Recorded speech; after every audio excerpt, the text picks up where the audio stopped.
Hello everyone, आप सभी का चीज़ी कोड में स्वागत है। तो आज के इस वीडियो में हम लोग रेस्ट एपीआई के बारे में बात करेंगे। देखेंगे किस तरीके से हम लोग एक रेस्ट एपीआई क्रिएट करते हैं। तो यहाँ पे हम लोग एक्सप्रेस जेएस का यूज़ करेंगे। तो एक्सप्रेस जेएस जो है वो एक लाइब्रेरी है जो कि नोड जेएस पे रन होती है।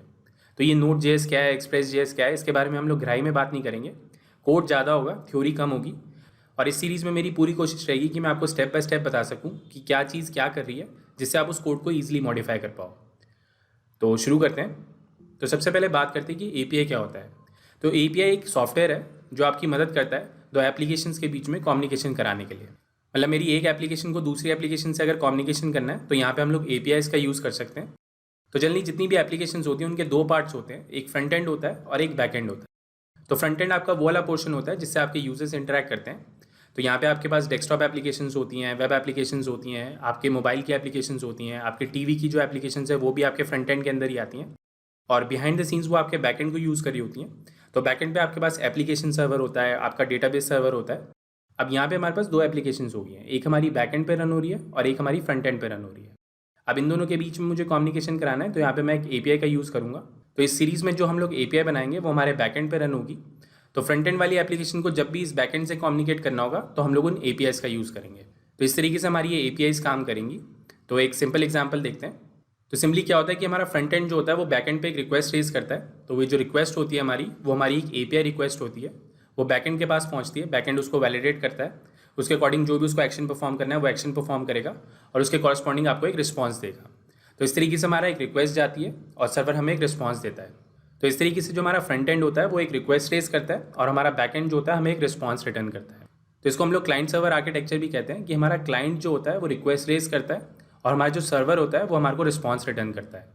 अभी जो सर्वर पे रिक्वेस्ट जा रही है और सर्वर से जो रिस्पॉन्स आ रहा है हमारे पास, तो उसका एक स्ट्रक्चर होना चाहिए जिससे आपस में ये बातचीत कर पाएँ। तो ये सेम वही बात है कि अगर मुझे किसी ऐसे बंदे से बात करनी है जिससे सिर्फ फ्रेंच आती है तो मुझे फ्रेंच आनी चाहिए, तभी मैं उससे बातचीत कर पाऊंगा, वरना वो मेरी बात नहीं समझ पाएगा। इशारों से मैं उसे समझा सकता हूँ बट मेरे को अच्छा कम्युनिकेशन करना है उससे, तो मुझे फ्रेंच आनी चाहिए जिससे मैं उसको समझा पाऊँ कि मुझे चाहिए क्या। तो इस रिक्वेस्ट और रिस्पॉन्स के लिए जो हम लोग प्रोटोकॉल यूज़ करते हैं उसको हम लोग HTTP प्रोटोकॉल कहते हैं।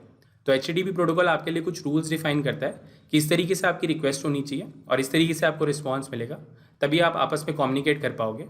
तो हम लोग HTTP रिक्वेस्ट भेजते हैं और वहाँ से जो हमें रिस्पॉन्स आता है वो हमारा HTTP रिस्पॉन्स होता है। तो इस तरीके से ये कम्युनिकेशन होता है। तो इसका एक एग्जाम्पल देखते हैं। तो इस सीरीज़ में हम लोग नोट्स वाली एपीआई बनाने वाले हैं।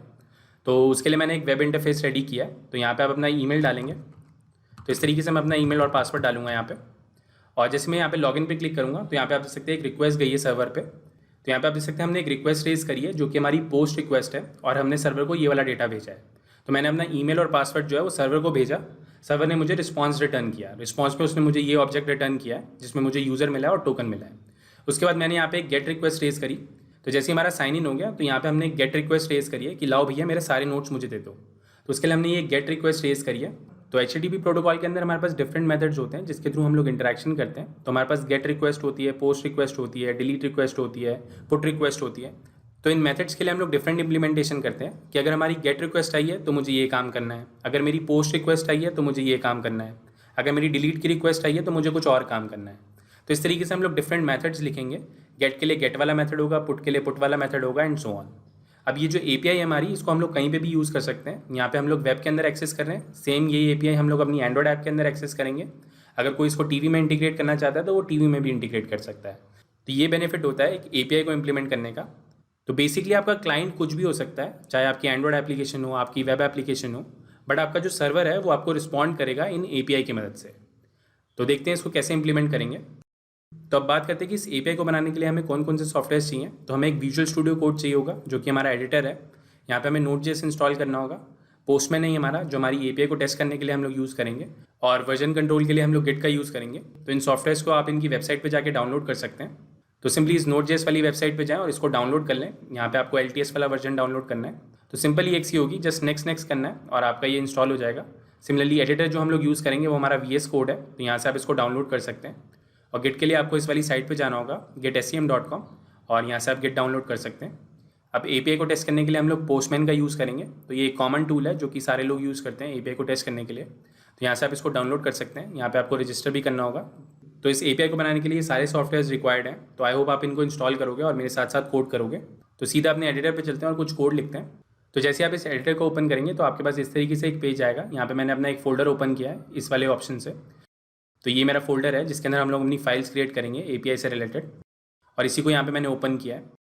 तो जितने भी हमारे नोड के प्रोजेक्ट्स होते हैं वहाँ पे हम लोग कमांड लाइन टूल्स का बहुत ज़्यादा यूज़ करते हैं। तो यहाँ पे मैं अपनी कमांड लाइन ओपन करता हूँ। तो यहाँ पे मैं इस टर्मिनल पे जाऊँगा और यहाँ पे मैं इस न्यू टर्मिनल वाले ऑप्शन को सिलेक्ट करूँगा। तो यहाँ पे आप देख सकते हैं हमारा कमांड प्रॉम्प्ट ओपन हो चुका है, जो कि हमारे इस फोल्डर पर ही ओपन हुआ है, मतलब इस पाथ पे हमारा ये कमांड लाइन ओपन हुआ है।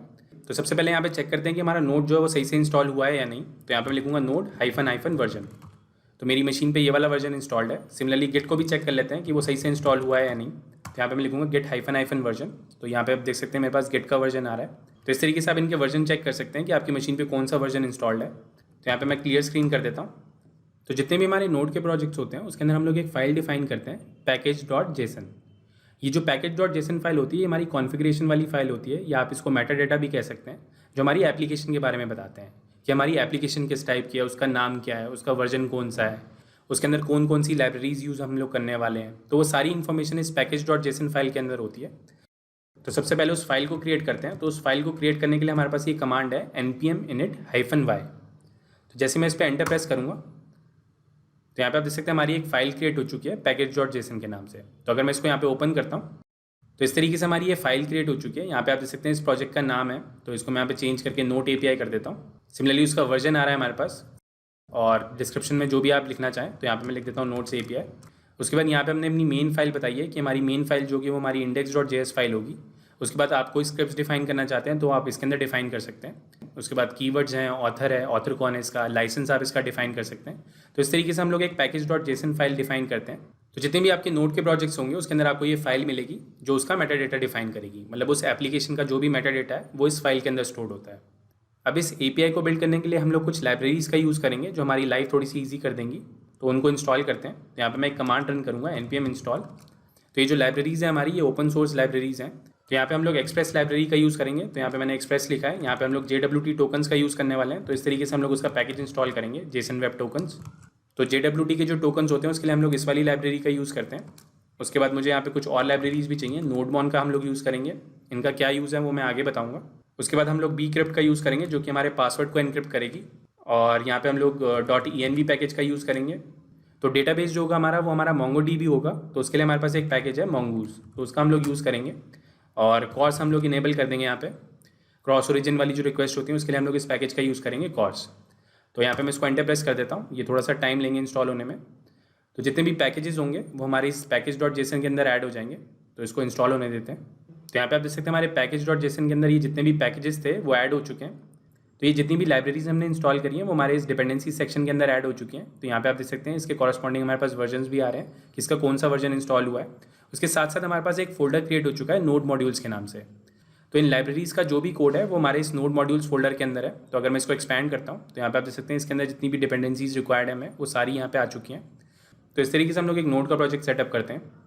तो आई होप आपको ये क्लियर हो रहा होगा। तो मैं एज्यूम कर रहा हूँ कि आप मेरे साथ साथ कोड करेंगे। अगर आप मेरे साथ साथ कोड करेंगे तो जो भी आपकी प्रॉब्लम्स होंगी वो आप मेरे से नेक्स्ट वीडियो में पूछ पाएंगे। तो कोशिश करें कि इसको साथ साथ सेटअप करें। तो आगे बढ़ते हैं और यहाँ पे एक सोर्स फोल्डर क्रिएट करते हैं। तो रूट पे मैं एक फोल्डर क्रिएट करूँगा सोर्स के नाम से। तो इसके अंदर एक फाइल बनाते हैं index.js के नाम से। तो यहाँ पे मैं console.log लगाता हूँ हेलो चीज़ी कोड और इसको रन करते हैं। तो रन करने के लिए हम लोग इस कमांड का यूज़ करेंगे नोड और अपनी फाइल का पाथ देंगे। तो हमारी फाइल का पाथ है index.js। तो यहाँ पे आप देख सकते हैं हमारे पास हेलो चीज़ी कोड लिखा आ रहा है। तो सिंपली हमने नोड वाली कमांड का यूज़ किया है जो कि हमारी इस फाइल को रन करेगी। तो इस तरीके से हम लोग अपनी फाइल्स को रन करते हैं। तो इसके लिए हमारे पास एक और तरीका है जिसके थ्रू हम इस फाइल को रन करेंगे। तो दोबारा से अपनी package.json के अंदर जाते हैं और यहाँ पे आप देख सकते हैं हमारे पास एक स्क्रिप्ट सेक्शन है, इसका हम लोग यूज़ करेंगे। तो यहाँ पे मैं कमांड डिफाइन करता हूँ स्टार्ट के नाम से और यहाँ पे मैं कमांड लिखूँगा नोड और यहाँ पे हम लोग लिखेंगे src फोल्डर के अंदर हमारी index.js फाइल है उसको रन कर दो। तो इस तरीके से हमने एक कमांड डिफाइन कर दी है। जैसे ही कोई इस कमांड को रन करेगा तो वो क्या करेगा, हमारी इस फाइल को रन कर देगा। तो इसको रन करके देखते हैं। तो यहाँ पे मैं लिखता हूँ npm start। तो जैसे मैंने ये npm start किया तो वो हमारी इस package.json को रेफर करेगा कि इसके अंदर कोई स्टार्ट वाली कमांड है। उसने कहा हाँ स्टार्ट वाली कमांड है, तो उसको क्या करेगा, रन कर देगा। तो अगर मैं इस पर दोबारा से एंटर प्रेस करता हूँ तो यहाँ पे आप आउटपुट देख सकते हैं हेलो चीज़ी कोड लिखा रहा है। तो इस API के लिए जो भी रिक्वायर्ड सेटअप था वो डन हो चुका है। जो भी हमारे पैकेजेस थे वो इंस्टॉल हो चुके हैं। तो कोड को नेक्स्ट वीडियो से कंटिन्यू करेंगे। तो आई होप आप इस सीरीज़ को फॉलो करेंगे तो आज के लिए इतना ही। अगर आपको ये वीडियो अच्छा लगा तो प्लीज़ लाइक करें। अगर अभी तक आपने हमें सब्सक्राइब नहीं किया तो प्लीज़ सब्सक्राइब करें। Thank you for watching. आपका दिन शुभ हो। धन्यवाद। ये लैंग्वेज भी सीख लो, वो लैंग्वेज भी सीख लो, जीवन एक रेस है, ऊपर चढ़ना सीख लो। हो जाए जब सब कुछ, खुद बनना सीख लो। उठा के बस्ता नाप के रास्ता, हर कोई चला है आईटी में। आईटी में आईटी